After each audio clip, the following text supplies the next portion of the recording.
Good evening, ladies and gentlemen. It's a pleasure to have you here this evening for our City Council meeting. This is a City Council meeting, a Community Development Commission meeting, and also a Buena Sanitation District meeting. We'll begin by asking our City Clerk acknowledge the fact that we're all here. The record will reflect that all members are present. Good. Okay, we're very pleased tonight to have George Furuya of the Vista Buddhist Temple, who will will lead us in the Pledge of Allegiance and then offer the invocation.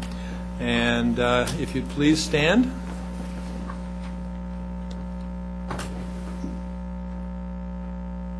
I pledge allegiance to the flag of the United States of America and to the republic for which it stands, one nation under God, indivisible, with liberty and justice for all. Thank you. You can all be seated. Please be seated.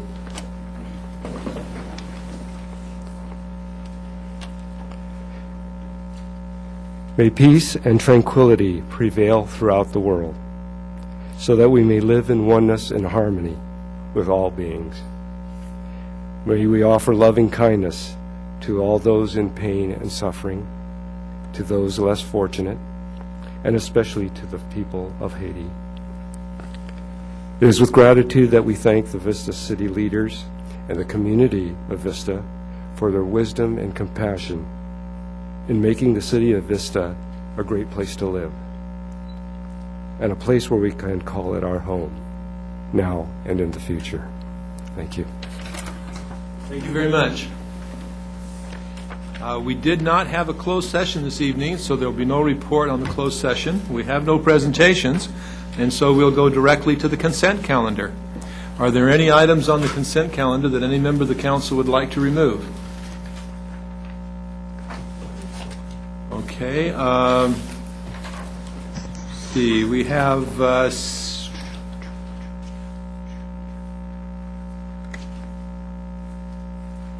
three items that members of the audience would like to remove. Number 3, C3, and then C4,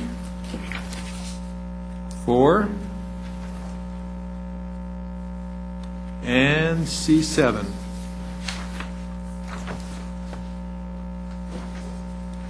Okay. Do I have a motion for the remaining portion of the Move the remaining of the calendar? consent calendar. Okay, is there a second? Okay, we have a motion and a second. Please cast your votes. Mr. Lopez, I'm sorry, did you have, I saw your name there. Second. Oh, okay, fine. Okay, the first item to be removed would be C3, and that's the City Council Legislative Platform. And Mr. Rabel, would you please come forward?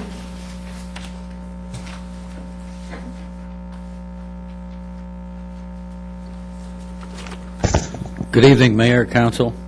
Chuck Rabel. I don't have to tell you where I live anymore, but it's on the card. Okay. Appreciate that. If I could preface my remarks with a Gung Hei Fat Choi.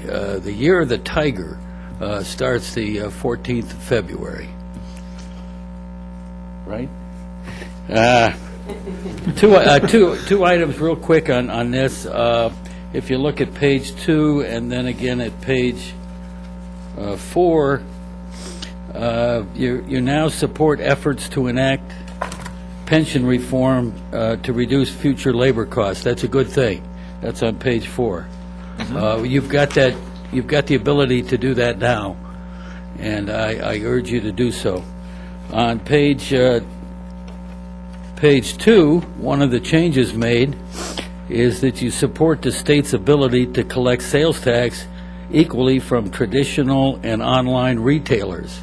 Later on in it, you also support the Fed's ability to collect sales tax equally from traditional and online readers. I suggest you might want to think about that. Thank you. Okay, thank you very much. Any comment from staff? Okay. Any comments from the council? Okay. Mr. Cronky? I'll go ahead and make a motion on the item, Mayor. Okay, please. Second. Need a second? We do have a motion and a second. Please cast your votes.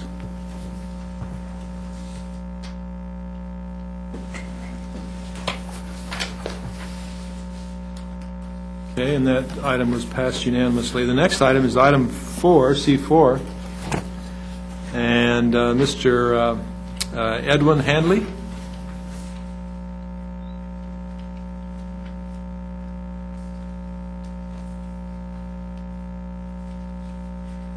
Good evening, Mayor and the council. My name is Edwin Handley. I represent Engineering Excavators Incorporated. I wanted to thank this city for all the opportunity and capital improvement projects that they've put out for bid in the last few years. I've had the opportunity of working on many of them myself. It is that while we're here to talk about, namely the award of the Buena Vista Creek Trail Project. Currently before you is a recommendation to award to Palm Engineering a construction bid in the sum of $301,000. We also bid this job, and we were the second bidder at $431,000. The engineer's estimate was $666,000. The average of the 7 bids received were $486,000. It is with this information that we went and requested the documents, and after a thorough review and investigation, we find it impossible to construct the project for what the low bid is. The material and the equipment alone, with no labor added, would equal what their bid sum is. With that said, if we award to the low bidder, it creates an undue burden to the city and the council because of various administrative, legal, and claims costs that would be involved should the project default and a bond company have to come in and finish the project.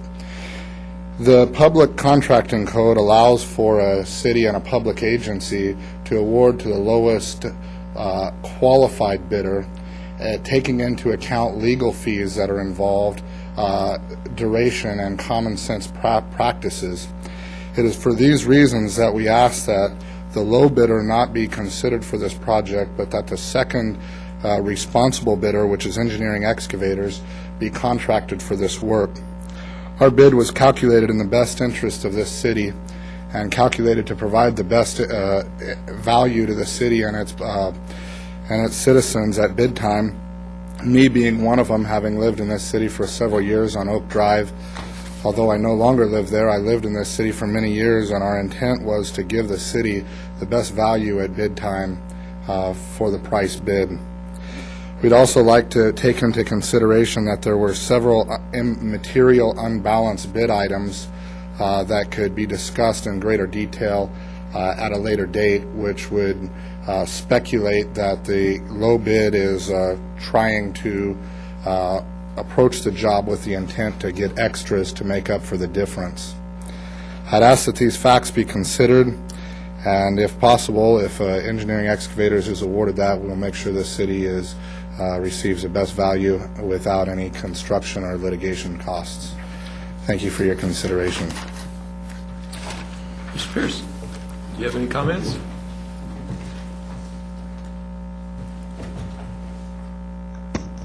Good evening, Mayor, Council.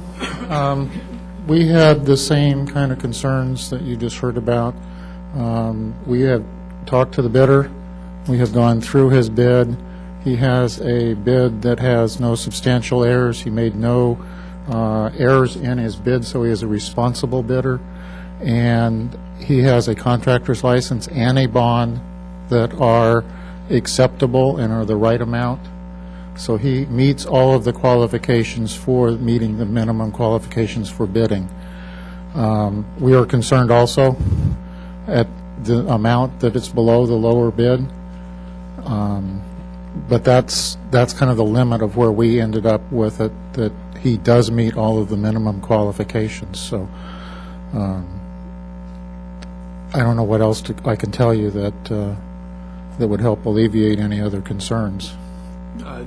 Was there any investigation completed about his work on other contracts? Yes, we did confirm all of the references, even though those are not reasons to reject a bid. because, one, he's got a contractor's license and a bond. That makes him, and he didn't make any mistakes in his bid, whether he's got good references or not. We did check the references, and the references came back okay. Mr. Piper, is there anything else you wanted to add, or? No, I did raise these same issues with the engineering department, and absent some concrete facts that would evidence either a non-responsive or a non-responsive bid or a non-responsible bidder, we're required to accept the lowest bid, or alternative to reject all bids and bid again, although I would observe that might not accomplish much more than increasing the price of the low bid. Anything from the council, members of the council? No? My goodness. Mr. Campbell? Mr. Pierce, I was looking at unit costs.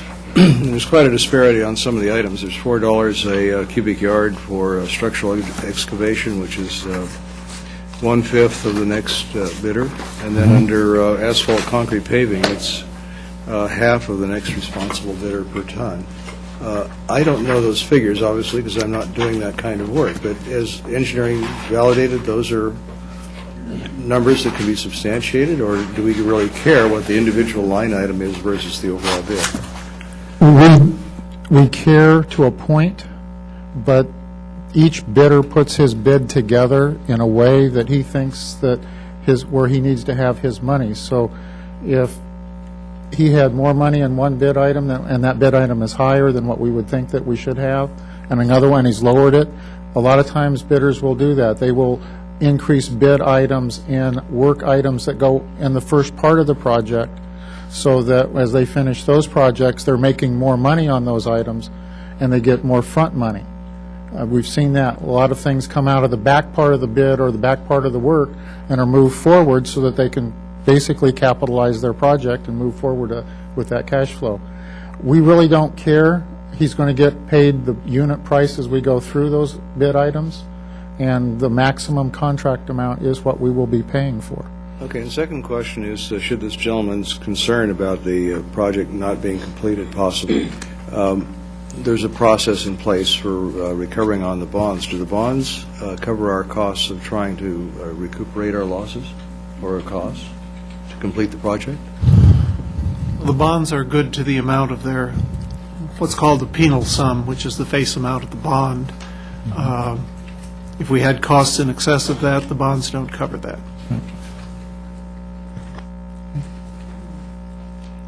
Is that it, Mr. Campbell? Yes, sir.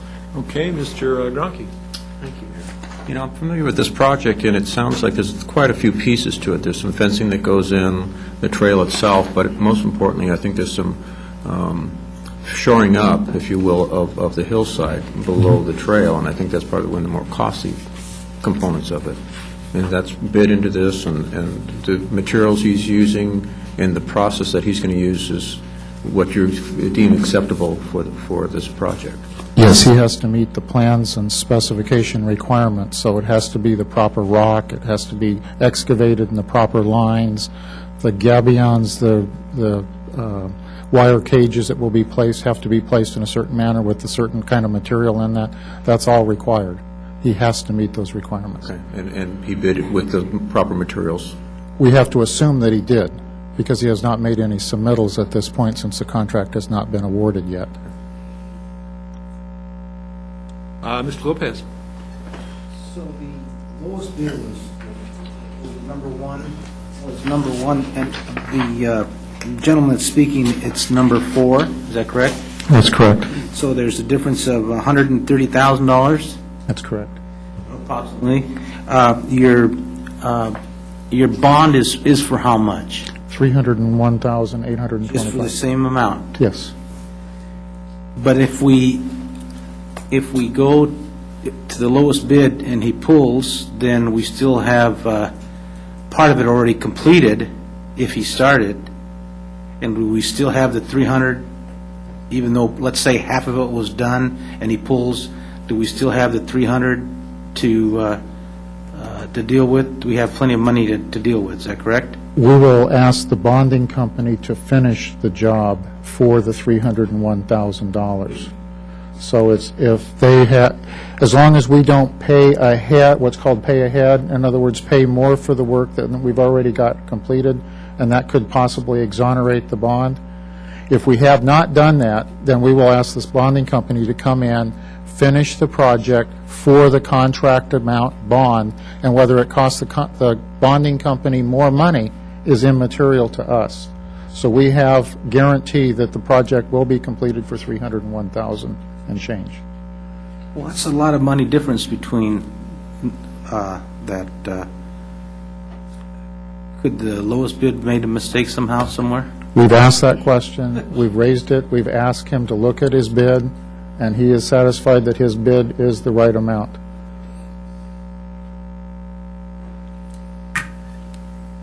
Any further questions, Mr. Lopez? Thank you. Okay, so I guess between the city engineer and the city attorney, Mrs. Ritter, I'm sorry.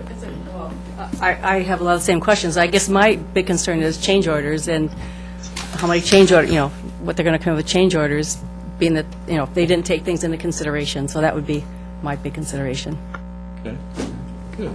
And as I say, between the city attorney and the city engineer, they're telling us basically that this is our bidder. Okay, any further comments or questions? If not, please make a motion. Motion to approve based on the engineer and the attorney's representations. A second? I'll second it, Mayor. Okay, please cast your votes.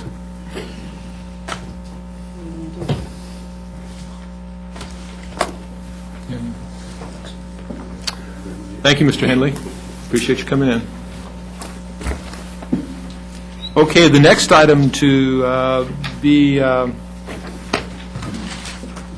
pulled was item number C7. Mr. Rabel.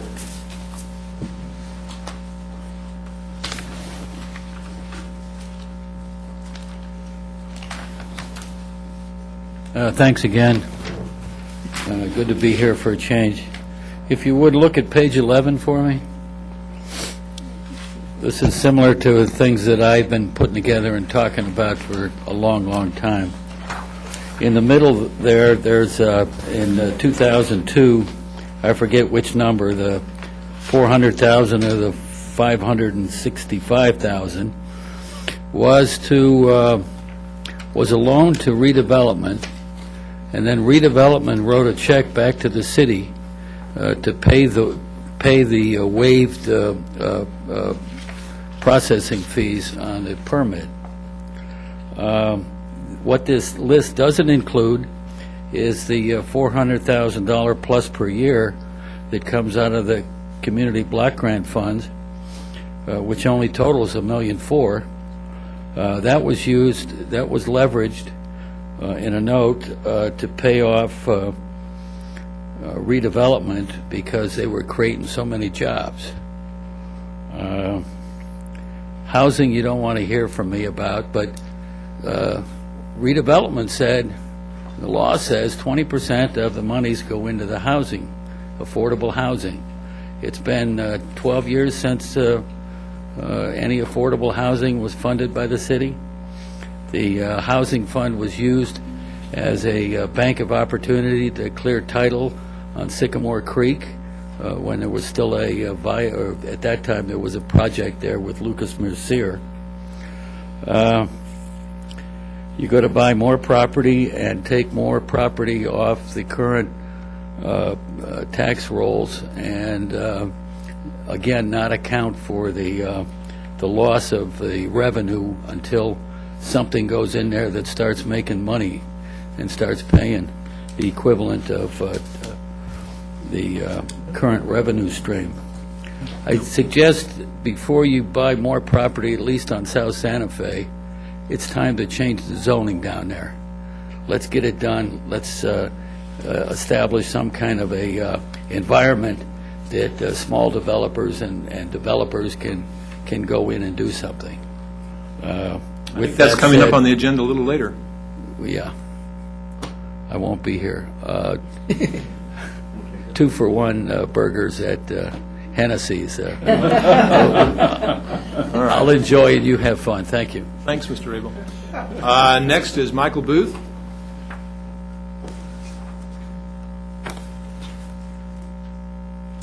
Mr. Mayor, council members, ladies and gentlemen.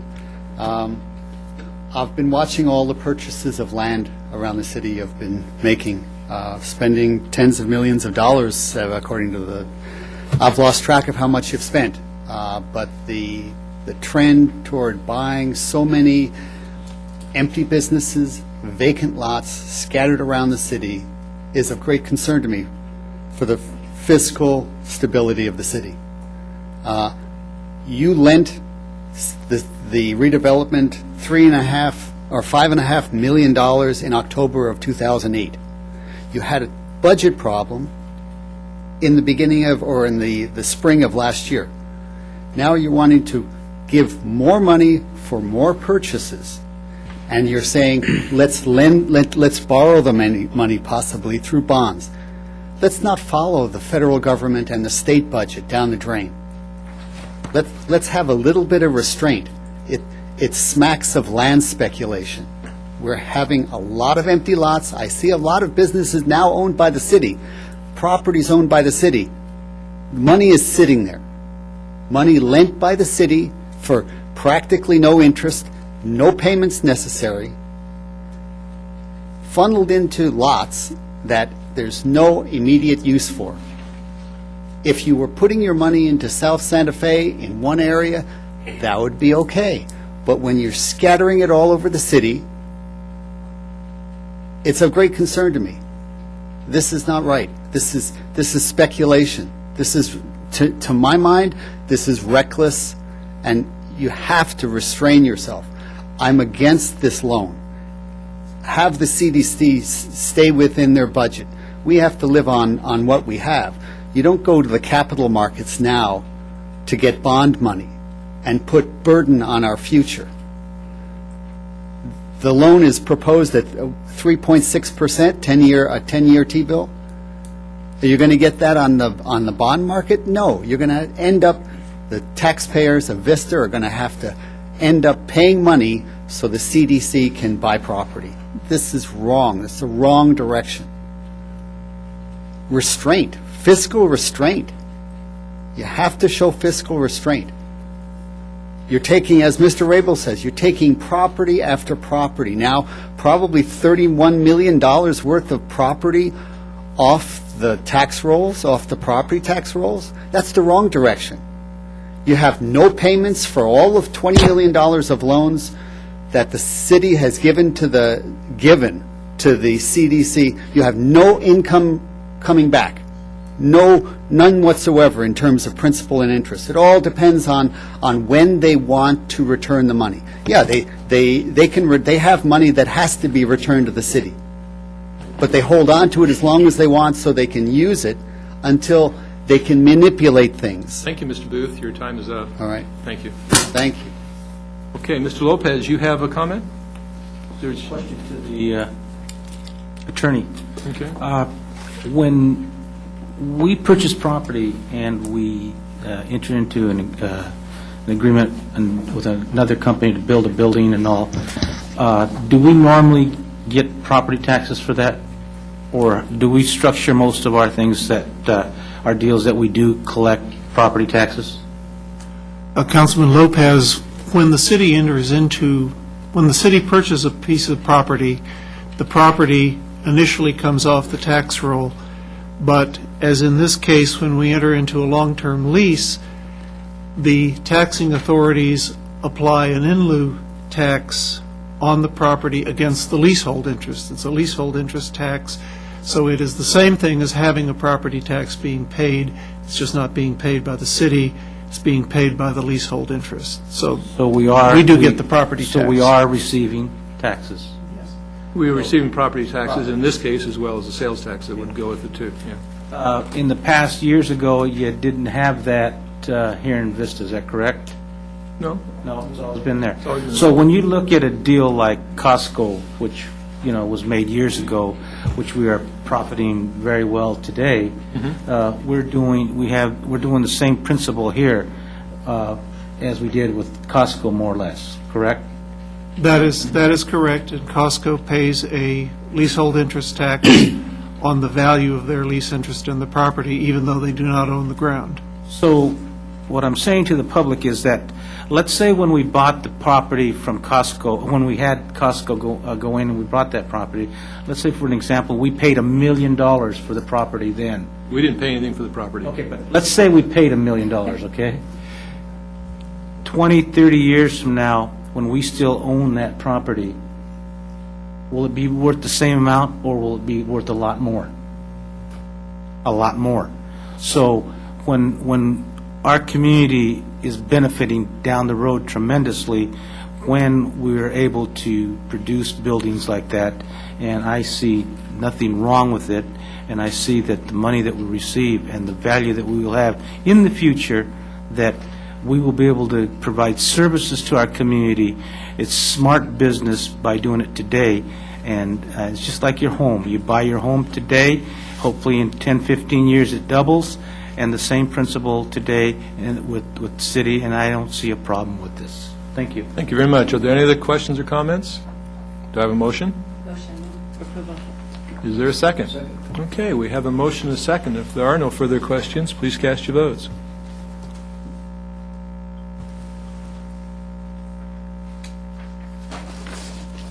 And that passes unanimously. Okay, next we'll go to the discussion item, and that's discussion item number 1, and that is to talk about land use and community identity, the land use and community identity element. Thank you, Mayor. John Conley, Director of Community Development.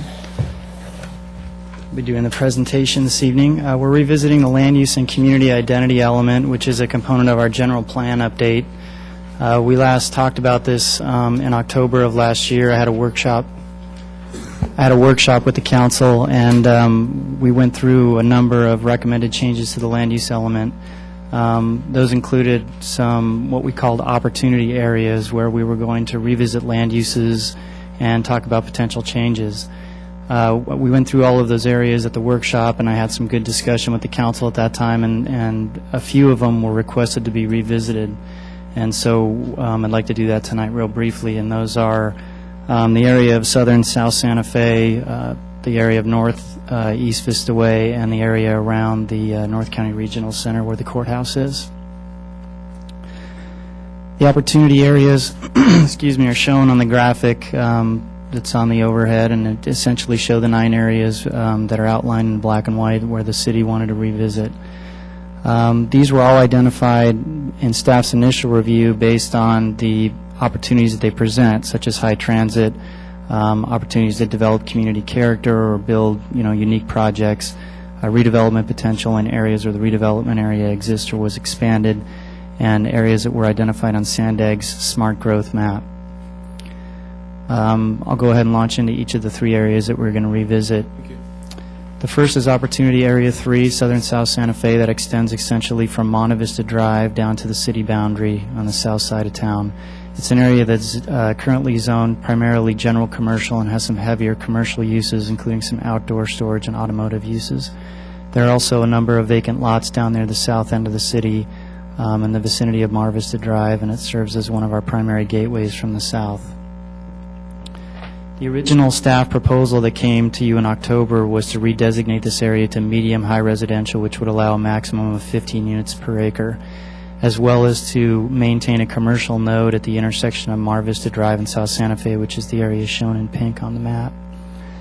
After revisiting it and discussing it with some of the property owners down in the area, staff is proposing to modify the designations on the west side of Santa Fe, as shown in this graphic, where the brown is, to be higher density residential, which would allow up to 21 units to the acre, so an increase in 6 units to the acre from what was previously proposed.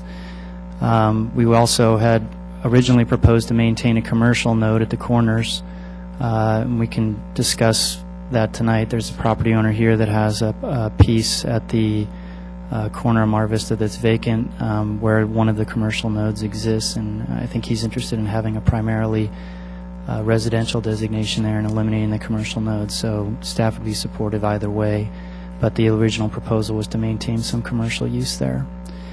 This graphic shows the previous staff proposal and the revised proposal where the changes are. You can note the orange area along the west side of Santa Fe has changed to brown, which is the increase in density that staff's recommending. The primary reason that we support this recommendation is based on correspondence with some of the property owners requesting higher density, as well as the topography in the area. The railroad track skirts this area to the west and is at a much higher elevation, so we didn't feel that an increase in density would dramatically change the character of development that occurs in this area. So that summarizes Opportunity Area 3.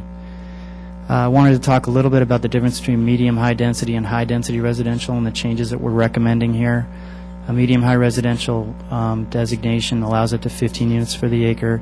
It's typically an attached or detached two-story residential complex, typically multi-units, sometimes duplexes or single standalone units, but parking underneath with units on top. Some examples of projects that are 15 units to the acre that have been recently built in Vista are the Thibodaux apartment project down off Thibodaux near Sycamore. That's 15 units? That's 15 to the acres. That gives you a good idea of what that density would be. High-density residential, we don't have a lot of good examples in town because we haven't done a lot of projects at that density in the last few years, but it's typically an attached project in multi-unit buildings, 5 to 6 units or more, can extend up to 3 stories in circumstances where you have architectural projections or partially underground parking.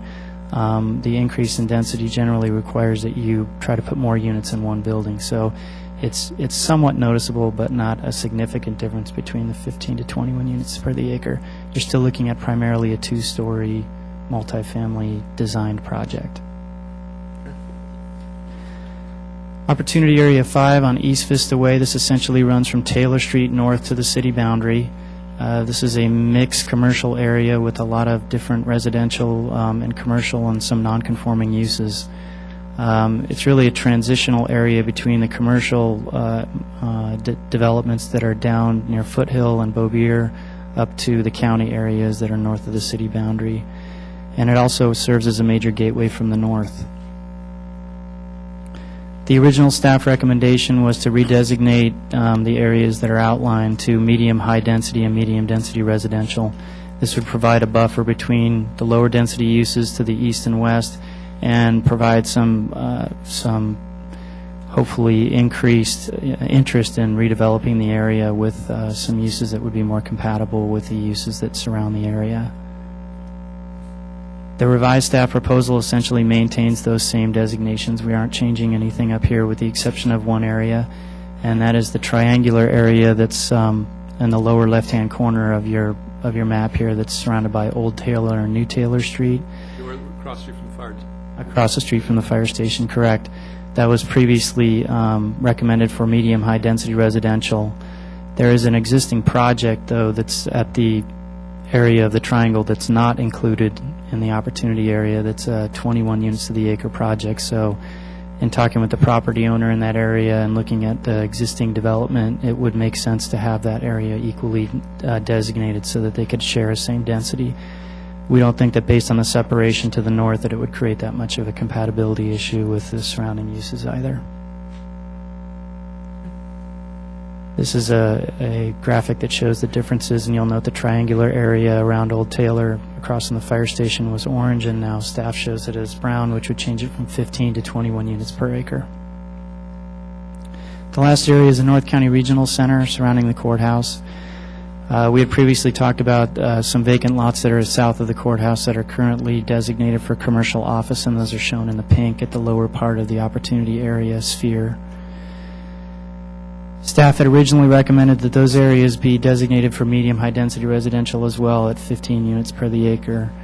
After some correspondence with the property owner and some input that we received from the council at the last meeting, mixed-use designation is now what staff is proposing there. In addition, we had some correspondence with the property owners to the south of Breeze Hill Road, which is shown in the bottom of the drawing here. There's an existing commercial development that was recently built out there. They've had some significant trouble getting tenants into the strip commercial portion of the project in the rear. They're having second thoughts about how it was designed. and they would also be interested in a mixed-use designation for some possible redevelopment opportunities on that property in the future. Which property is that again? It's the area it's the property to the south of the vacant lots. It's just south of the El Pollo Loco there, where they have the Long's Drugs and the new commercial center. And staff felt that that was an acceptable proposal as well, based on the fact, excuse me, that it's located near the courthouse and has transit through frequent bus service in that area. Okay. So that summarizes staff's presentation, and this shows the final comparison between the two sites. Okay. We have 3 individuals that would like to speak to this item, and I'll have them come forward now. Eric Schwischberg?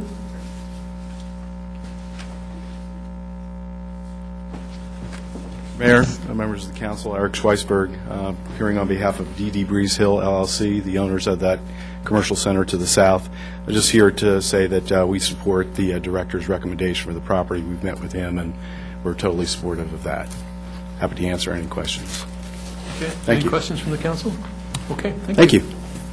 Next would be Tim Winslow.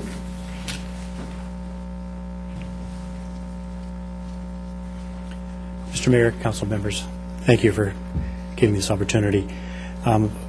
Before you, in the draft language, it does reference a 21 dwelling units per acre, and you all know that I've struggled over the last 6 or 7 years to find a commercial tenant for that corner of South Santa Fe and Mar Vista, and I would look for your support to have a uniform zoning across the whole 4.59 acres of the 21 dwelling units per acre. Thank you. Thank you. And finally, I'm sorry. Okay. Mr. Lopez didn't hear what you said. On the corner of South, I would look for support of the 21 units per acre across the entire 4.59 acres versus having the corner have a different commercial zone to it. Thanks. All right, thank you. Next would be Bob Montgomery.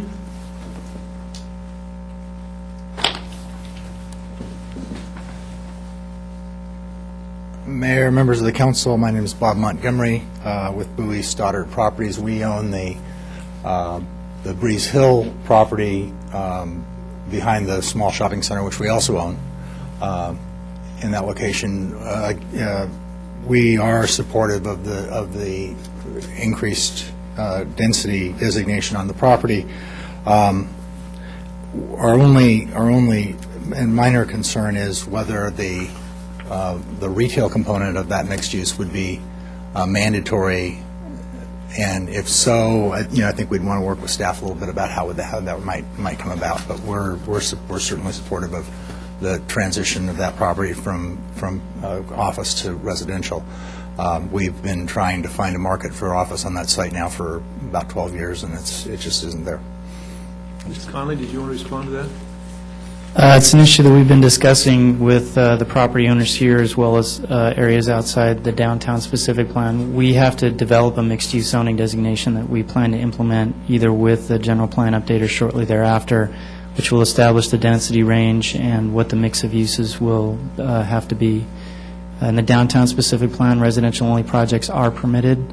We're still working to decide on whether or not we want to have a retail component be a requirement for the areas outside the downtown.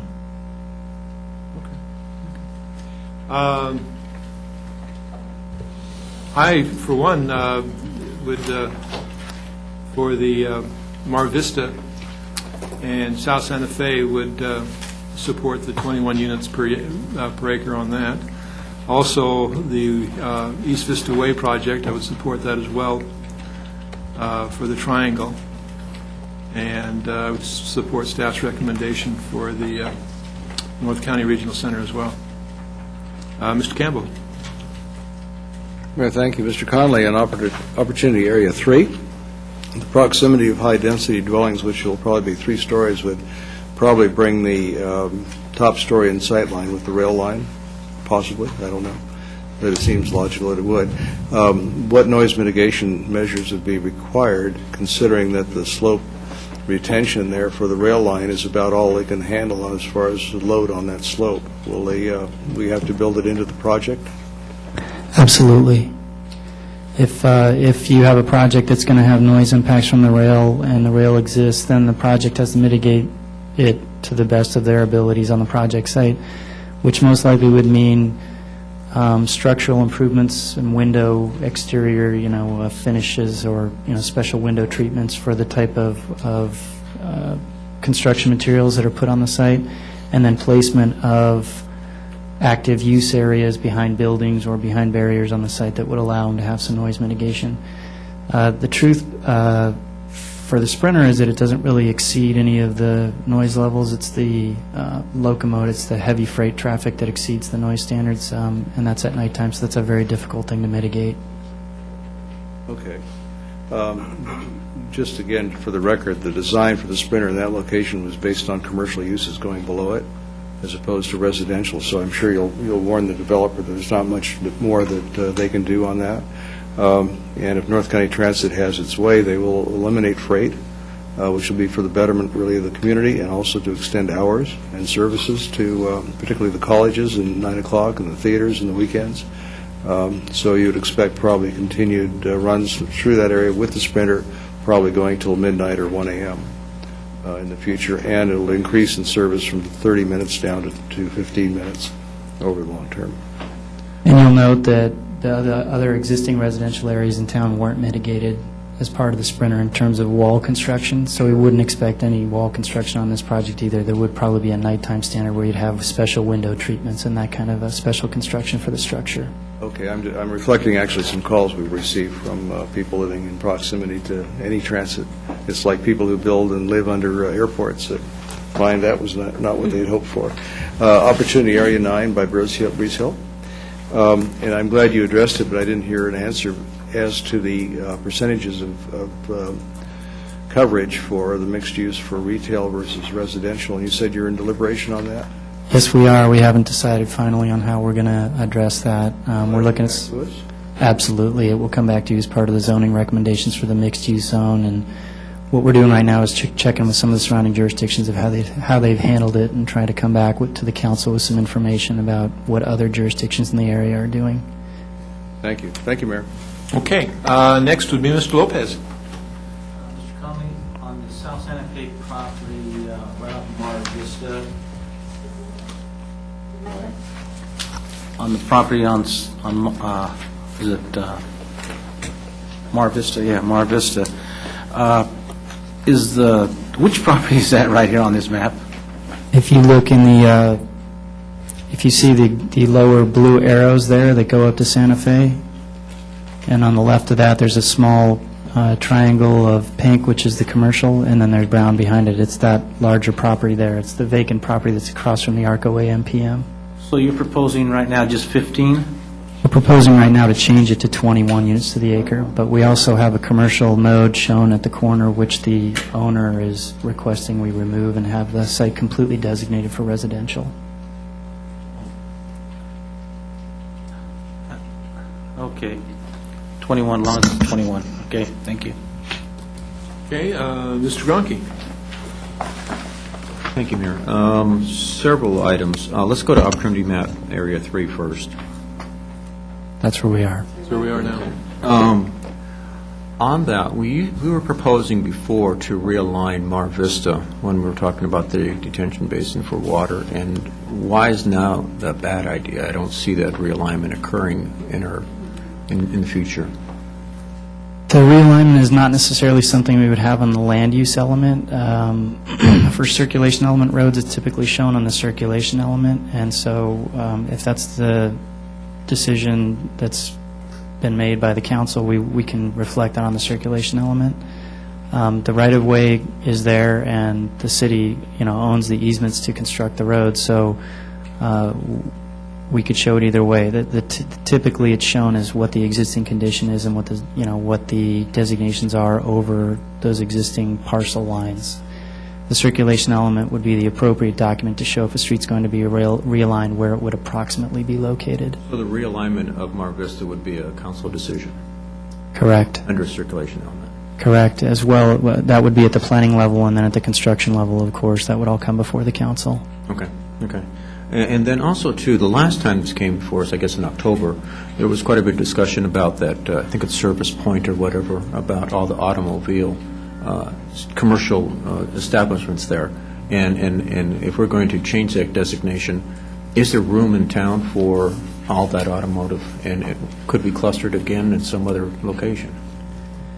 There are a number of commercially zoned properties that would accommodate automotive uses. There's also a number of automotive uses that are vacating their premises that might be able to be, reoccupied by other businesses. So in staff's opinion, yes, there's plenty of land that's zoned to accommodate those uses. Okay, so if we were to change the designation for this area, there is places that these businesses can go in town? We're not intending to run anyone out of town. We're trying to find a new location for them. I'm just saying that Absolutely. as the community changes, Definitely. we don't want to lose these businesses.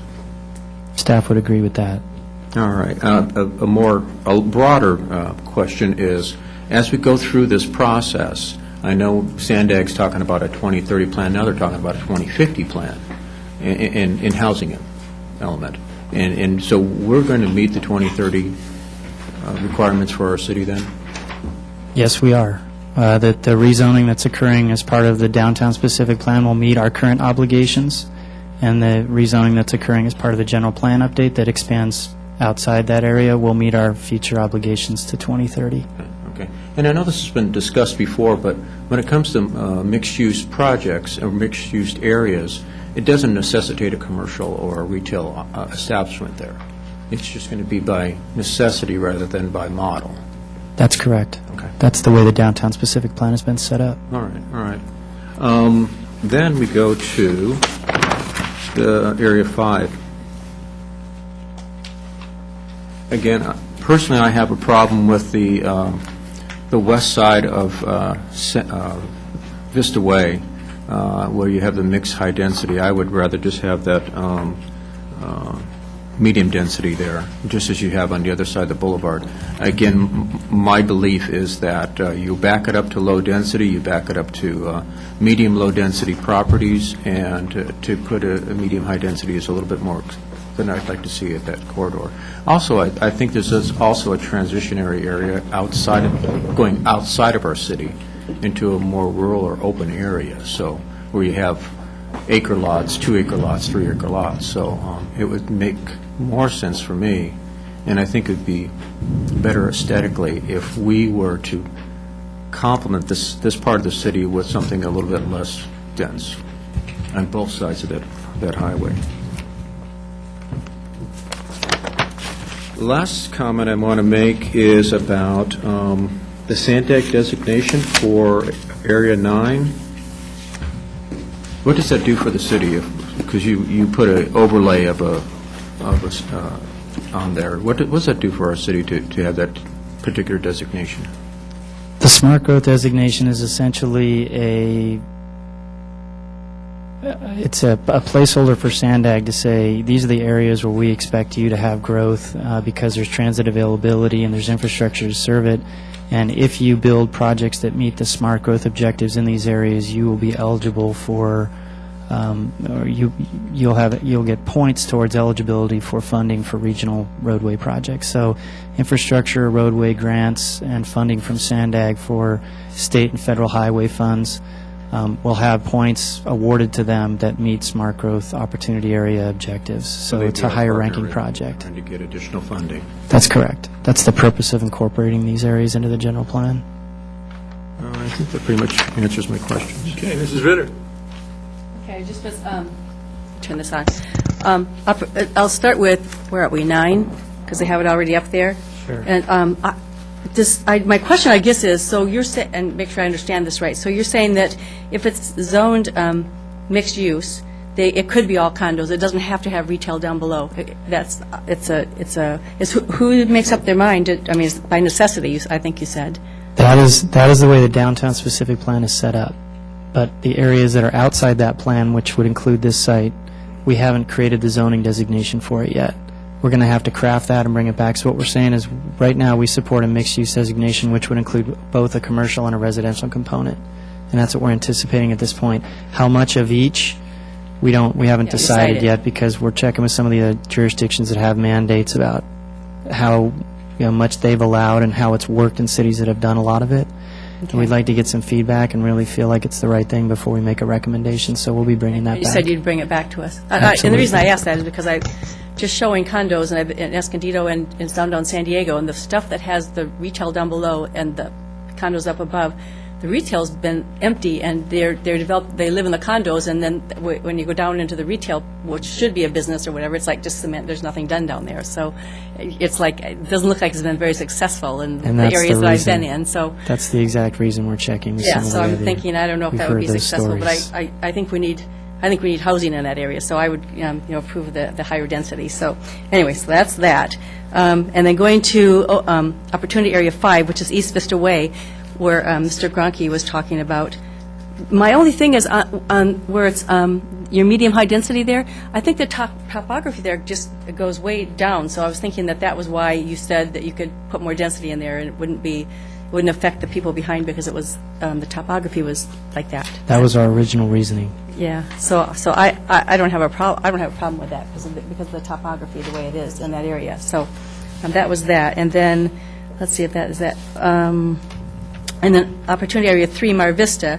My only comments on that was I don't have a problem with that removing that node. I think that if they're going to put density like a housing project in there, or a condo project in there, I think it would be hard to the access would be hard to get in and out of there, and for a retail corner there. So I don't have any problem with them just doing the whole project in one thing and not making that be a commercial node there, whatever that is. So those are my comments. Okay, do you have your direction? I have my direction. Okay, Would you like me to repeat it so that everybody's on the same page here real quickly? Okay, I'm getting a nod from our Assistant City Manager. For OA3, my understanding is that there's support for the change to high-density residential and removing the commercial node at the corner of Mar Vista. For OA5, my understanding is that there is support for changing the designation to high density on the one triangular piece and keeping the other designations the same, with the exception of Councilman Gronke, who does not agree with that. And OA9, I heard some concerns about what we're going to require in the mixed-use zone, and a request to revisit that zoning designation when it comes forward. Yeah, I have a real concern about the mixed use as well, and I will be very anxious to see what you come up with that designation, because I think, we can over-mix use the city. Absolutely. And I think that's the fear I have. Mr. Campbell? Well, just to comment, Mrs. Ritter was concerned about 083, I believe, the corner that was designated commercial, Yes, as being possibly not working well for circulation or viability. right. Is that possible then to make that a mixed use, which I know that leaves you both paths open, would it not? It does. We were concerned about including the mixed-use zone south of Monte Vista Drive because we were starting to extend it pretty far out from the core of the city, and so we wanted to keep it as a primarily lower density residential designation. That's why we kept with the HD. But your recommendation for that small piece is as commercial. What we heard tonight is that the council Heard from Mrs. supports... Ritter. The majority of the council. I heard from what I thought was the majority of the council to remove it. Thank you. I just think this goes with access. Very good, thank you. We'll go on to the next item. Discussion item number 2, which is the Treasurer's Cash Report for the month ending December 31st, 2009. Mr. Gardner. Good evening, Mr. Mayor, members of the council. I'm Tom Gardner, the Finance Director, and I have Dale joining me this evening, but I will do the primary presentation quickly on this item. Normally, you get this on consent item, and you get it every month or so. I thought I'd just take a brief few minutes to go over both its purpose and its content for this particular time, which is mid-year in the year, December 31st. This report, the Treasurer's Cash Report, is composed of really two pieces. The first part of the report is a review for you of the investments that we have and what those are investments in and how those investments are spread. The second part of the report is an accounting of each fund, and there are more than 52 funds in the city, of what we have for cash in that fund on that particular day. So we review with you, we're required by state law to advise the council that we have sufficient cash and liquid investments for the next 6 months. So the second page of this report is essentially a certification by myself, the treasurer, to you, stating that that's in case the fact.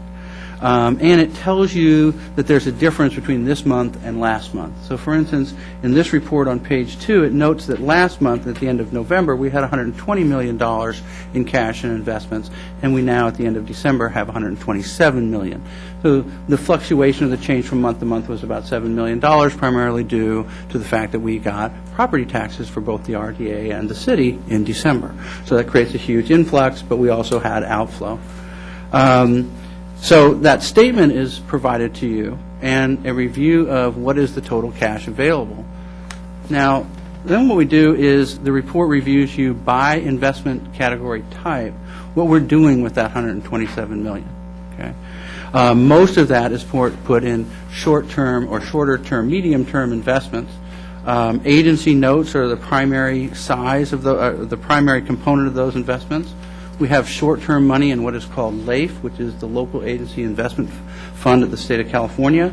That's kind of our checking account. That's where we go to get our money when we need it for cash, to do accounts payable every 2 weeks and to do payroll every 2 weeks, keeping in mind that we can write anywhere between $2.1 and $5 million for accounts payable and usually around $1 million for payroll. The word LAIF is very liquid. LAIF is very liquid. We don't make a lot of transactions back and forth, though. So, for instance, in this report, we only made 8 transactions. 3 of those had to do with agencies maturing or us purchasing new agency notes. The other had to do with 5 transactions with LAIF to move big lumps of money back and forth. So the middle part of this report, for about 7 pages, tells you what we're doing with the city's investments. Okay. Of the investments right now, 65% are in federal agencies. We have about 8.8% in municipal funds. The council authorized us, the investment advisory committee authorized us to invest in municipals, so about 8.8% of our money is in those. Also, recently we did a CDARS, which we had done for capital projects, but we've now done for operations. We got about a 1.35 one-year note from East West Bank up in the L.A. area for a 1-year term note, which beat the Treasury by about 60 basis points when we bought it. So we had kind of a medium-term use of CDARS now, which we'll use with discretion to try to maximize our return on one-year investments. On page 6, it shows you that most of our investments are between 3 years and 1 year in duration. Obviously, with very low interest rates right now, we're not pushing money out 4 or 5 years. But once in a while, as in the case of Fresno County Pension Fund bonds, we got a very nice return on a 5-year investment. And so, we'll pick that and choose those as it goes. But it's not a large percentage of our portfolio at all. Our interest earnings for the year is reported to you on page 7. And for the general fund this year, we're at about 62%. Of our estimates for the year are about $561,000 in total interest earnings for the year for the general fund. And the following page shares with you what the 12-month rolling average is.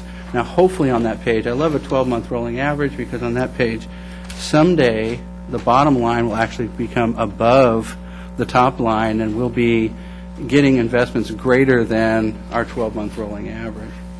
The last page for you, members of the council, is that $127.7 million is outlined for you on page 9 of the report, or page 10 of 11 on your date stamp. Shows you the sum of approximately 52 funds that all of your money is kept in. Of that, only about 23% of that $127 million is actually in funds related to the general fund. Now, for businesses out there, it's often asked what's fund accounting is all about. The difference between us and a private business is that we segregate monies in special categories that we can't use or expend those monies for other items. So, for instance, of that $127 million, only about $30 million is in the general fund. Keep in mind you have a $64 million operating budget, and about 30, or about half of that right now is in cash. Okay? You've got special revenue funds like gas taxes or housing set-aside that you can't use except for housing, and you can't use except for gas. Or you have items that we call like debt service funds, which are funds set aside for us to administer specific debts that have been issued by the city in prior years. Or we have things like the sewer fund, whether it's the Buena or the city sewer fund. Again, you can't spend those on other items. So sometimes when you look at this report and you say, whoa, I've got $127 million, I must be rich. Okay? The problem is that Dale here has got those in every bucket that can't be touched and shouldn't be touched unless you tell us otherwise and change it at some point in the future. So I went through that, I think, as rapidly as I could. But to give you... It's not so much that we can touch it in the future, it's so much that it is committed Correct. to certain either projects, or it's committed to by law that we can only use it in certain instances. And so it's not the matter of us or deciding if we want to touch it or not. Yeah. Better choice of words. Thank you, Mayor Vance. So that's the purpose of this report. So we give it to you each month, once a year. If you have questions regarding it, Councilmember Campbell is on our Investment Advisory Committee, so he sees this report in detail and with a presentation from staff twice a year, but the rest of you don't always have that opportunity. Councilman Campbell, do you agree with that observation? Well, I do very much so. It's a very good panel of outside experts that have Vista's best interests at heart.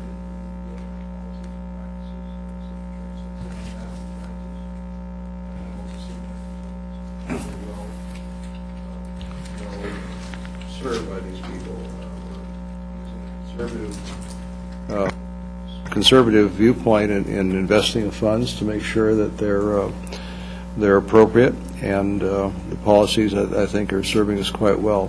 One thing you might, I think, Mr. Gardner, tell them about the municipal bonds is an area that we've added in the last year. Now is approaching, 8% of the portfolio? Mm-hmm. And did we set a cap on that as to the amount of the... Yes, it cannot exceed 15% of the portfolio. And we cannot purchase any more than $2 million in any particular issuance from any particular agency. So once I've done $2 million from Fresno, I don't do it. I don't buy another item from that agency. And has there been any flutters in the market as to reliability of these bond funds?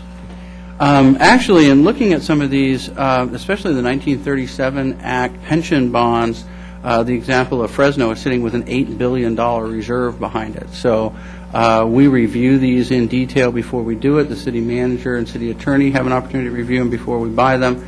And so we look at very conservative. We've passed on a number of ones from different municipalities that we don't want to participate in, but we look at the underlying financials and the reserves and make our choice based upon those. And on East West Bank, are there any risks associated with that? Or is this no, in terms of the CDARS, that's 100% backed by federal insurance. It's divided up into the FDIC, $250,000 amongst 18 banks. Yeah, it's 50. almost the CDARS program almost acts almost in the capacity of a broker, that we may give them a lump of money and they go out and find 10 or 12 or 15, however many they need in $250,000 chunks to place CDs so that each one is individually FDIC insured. So one thing we do have to be careful about is, we have some CDARS for our 2007 certificates of participation debts that are invested right now waiting to be spent. So we always need to make sure and check that, if you have CDAR Group A and CDAR Group B, you don't have any overlapping of the institutions that the funds are actually being held at, so that you maintain your full FDIC backing. Mayor, I'm very satisfied with the oversight and caution. It's there's numbers of various checkpoints in here, and the money, I think, is being well protected. Good job. Okay, Mr. Gronke. Thank you, Mayor. Just two questions. For those that might live in the Buena Vista sewer area, I look at this and I see almost $30 million that's set aside. So My question is that $30 million is therefore somehow dedicated to certain projects that will occur within that given area. Capital. Keep in mind that you accumulate ongoing revenues so that you can do capital improvements. And until those capital improvements are actually done, the money sits and is invested until that time. Okay. And so we have, as if you've seen in terms of the sewer plan, lots of opportunity to spend that money in the near future. Well, also, the sewer rates that we have adopted actually provides for this long-term cash so that we'll have the money when the time comes to build the project. Yeah, and I guess my question is no one wants to see this money sitting in our bank. They'd rather see it sitting in the ground where it should be. So there's some near-term engineering plans that are going to come on board? City engineer can best answer that question, but you've reviewed the actual overall plan and master plan for the sewers, for both of them, for sewer, for Buena and Vista. The city, Mr. Gardner, the city does have an aggressive capital campaign for sewer coming up within the next 9 months. Okay. That'll trail over the next 5 years. Okay. And the second question deals with Prop L. As I look at page 9 and I say, okay, I'm paying my half cent sales tax, where's it going into this? Prop L is actually a general fund. It's a general tax of the city. And while it's segregated within the general fund in its own trust account, it's part of the general fund, so it's part of that $25 million. Okay. Okay. There's So about $5 million. So in you there. would find the $25 million, but would be in its own designated account. It's so designated within that fund. Thank you. Okay, are there any other comments or questions? One, if I might, Mayor, and that's, I'd ask you to keep track of the county on our receipts for property tax. I went in to check on evaluation, and the person behind the counter indicated she served just a small patch of Vista properties, and she's amazed at the declines that she's seeing in valuations. And I think we talked about this probably a year ago as to what risks there might be to our budgeting process, but so far I don't see them really as heavy an effect as I thought there might be. Keep in mind, Councilmember Campbell, that we took down this year's budget considerably. We also just have a meeting 2 weeks ago with HDL, who's our outside consultant, going over all of the detail related to property tax, and we are monitoring it very carefully. Okay. Mr. Gronke? Just one more question. You've done a very good job of being conservative in your investment portfolio, and so you're going to continue that process. This is not the time to gamble too much. No, we have a set of policies that is adopted both by this council annually, which we bring to you, and our first priority is liquidity so that we can have cash available to pay our debts. Certainly security in terms of the types of investment we do, and finally, return on our investment. But we make sure that we have not lost any principal and don't intend to lose any principal based upon our conservative investments. Okay, very good. Thank you very much. Okay, that concludes the items that are on our regular agenda. We'll next go to oral communications. The first individual to speak would be Betty Baker.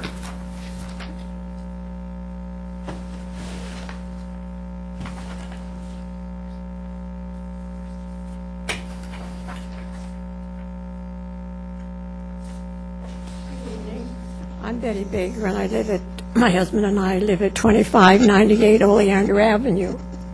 We're in an area of half-acre lots, and it's a nice neighborhood, except the neighbor next door to us is actually a hoarder, and she has numerous things in her front yard. Code enforcement has been out, but they do not have any ordinance for this tarp that she has sitting in the driveway. And I have pictures, and I would like to see if any of you would like to live next door to this driveway. Could you please give those to the city clerk? Okay. Thank you.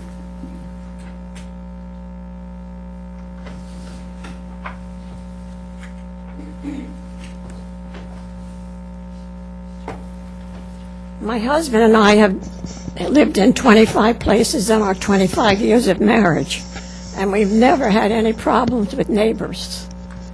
And we don't need this at the end of our lives. but there is no ordinance for the tarp. The code enforcement people say that this is legal, but I think it's an eyesore to the neighborhood because none of the neighbors have something like this in their front yard, in the driveway.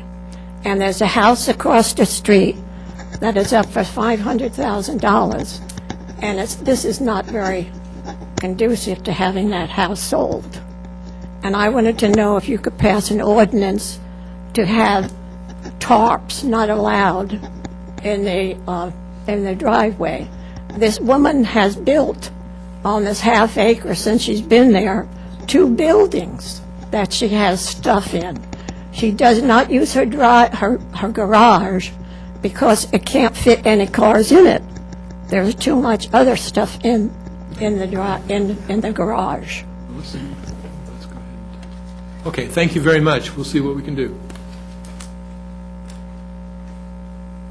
Okay, the next is Mr. Michael Booth.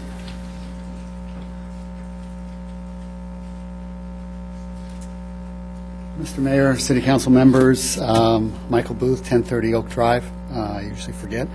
I'd like to return to the issue of that we discussed in December regarding the resolution of necessity for the Vista Riviera Motel. I know there's not been any progress toward resolution of the problem. I'd like the City Council to reconsider the need for that piece of property and the need for eminent domain. Eminent domain for public purpose is a very controversial issue. Your policy is based on one deciding vote on the Supreme Court. It deserves a local review and a local decision. We shouldn't have to take our orders from Washington. Democracy begins here. The Bill of Rights depends on a sense of community. We're all members of the community. There are no winners and losers if his rights are violated. We all lose. He should be given a chance to own his property without coercion or forced sales. This is democracy. This is the meaning of the Bill of Rights, the whole purpose. Again, I reiterate, please reconsider it. Make it a local decision. Don't knee-jerk to Washington. It's perfectly legal. But so was the removal of Japanese Americans. Think about it. Forced off their land. Was it wrong? Yes. This is wrong too. You show remorse because you know it's wrong. Open up to a public forum. Think about it. This is no small issue. This is one person. He's not going to give in. Thank you. Thank you. Next, we'll hear from Mr. Cliff Kaiser.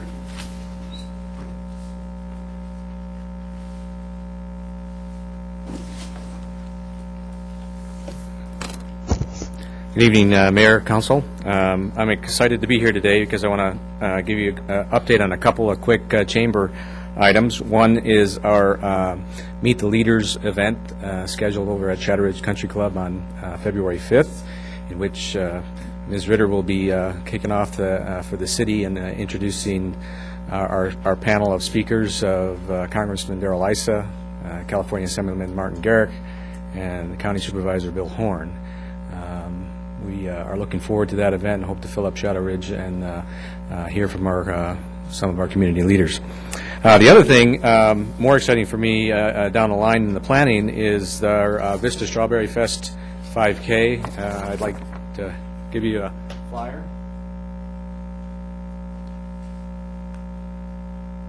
I think you know this planning is very intense. We have Dick's Sporting Goods as our title sponsor.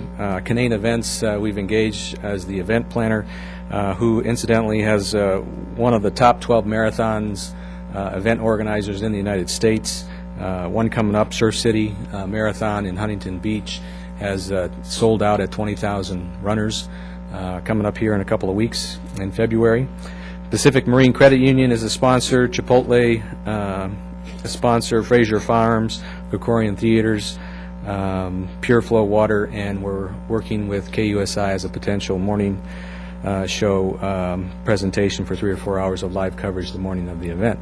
Additionally, we are exploring in our committee the possibility of extending that street fair Strawberry Fest concept to an entire weekend event, not necessarily the street fair there for the entire weekend, but a series or a collection of Strawberry Festival type events throughout the city, including potentially the Buena Vista Creek Walk project and the Walk of Fame that they're doing over there. So again, we're very excited about this, and we're happy that the city is participating significantly in this event to make it a success. Very good, thank you. Sounds good. Okay, that concludes the, Mr. Lopez. I'd tell the Chamber that they did a great job with the awards the other day that we went to, and next time have a little more tables. They had more customers than you thought, so you did a good job. Okay. It's always better to have it that way than not have too many tables and not enough people. Yeah, that was a good event. It really was. Okay, Mr. Piper, is there anything that you have that you'd like to bring forward? No, I have nothing this evening. Mr. Mayor, thank you. Mr. Johnson? Nothing for me, thank you. Okay, Mrs. Ritter, we'll start in the middle. I have to start training for the 5K and the Strawberry Festival. I've run all the 5Ks that I'm going to run. Well, you can just walk. Okay, Mr. Campbell. Thank you, Mayor. I wanted to comment on the passing of Clara Follis, who's the Follis family has been very, very kind to Vista over the years and very generous with bringing in various organizations for fundraising, and really cares about the community. And I just want to express my condolences, and I'm sure the rest of us do, to the Follis family for this really tragic, untimely loss. Services will be at 11 o'clock at Hope Church off Thibodeau Road on Friday. Yeah, thank you, Judy. Just two comments. Sandag has a workshop coming up Thursday and Friday. Mrs. Ritter, will you be there? Yeah. Mrs. Ritter and I will be attending that, and we're looking at long-range planning for the region, including transportation, housing, and other things that quality of life that Sandag is very much involved with at this time. And then lastly, last week I was in Sacramento and again reconfirmed how dysfunctional Sacramento is. But hopefully there'll be some light at the end of the tunnel if they would actually take the leadership and restrain their own spending up there. But I know they're limited by as many things that are mandated they have to spend money on. But I did make a request to a couple of the assembly people that possibly they could contain their enthusiasm for pushing unfunded mandates back on local jurisdictions that we end up having to put a lot of local money into, which is all for the good. There's no question of that. But it seems that in this difficult economic time, they could put a proportionate amount of effort by reducing some of the demands and requirements on us without penalizing us for not being able to totally comply with all of their requests. So to that end, I've asked Mr. Johnson, and Catherine Hill will be following up on this with the other cities, but requesting that the North County cities put together a list of unfunded mandates going back to 2002, what the economic impacts have been on the cities, as the legislators felt they might be able to actually get some traction on slowing down or moratorium on a few of these items. Especially I see the train coming through the tunnel at high speed, and that's on 375 and 32. That I'm not sure anybody's prepared to comply with at this point in time, and be tremendous cost to our businesses. Thank you. Thank you. Mr. Gronke. Just a comment to Mr. Kaiser. Happened to see Ms. Klein at the little feedback here at the marathon down in Carlsbad over the weekend, and she expressed that we're getting negotiations with the with the city on that Strawberry Festival, that 5K. So I think things are moving along. I know they met today, and so I think we're on our way, and I really look forward to that. I think it's going to be a great event, and she does do a good job promoting that. So, Mr. Lopez. Just one thing.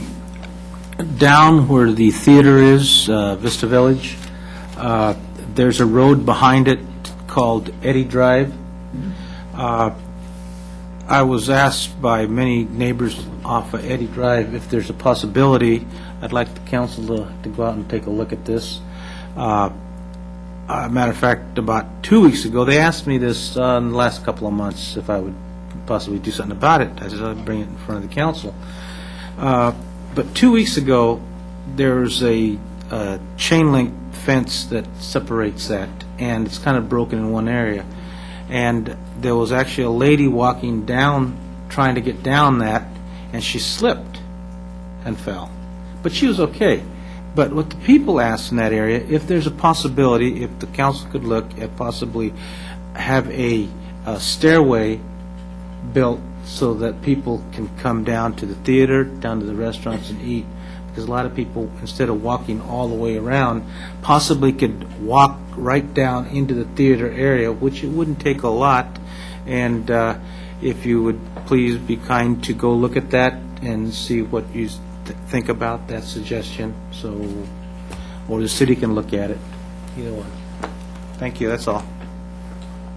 Thank you very much. I'm looking forward to the 5K, and as Council Member Ritter, I'll be walking it instead of running. I think I've run my last 5K, but that's something that I think the community should look forward to and be an active part of, and I'm really grateful that the Chamber is working so hard to see that come about.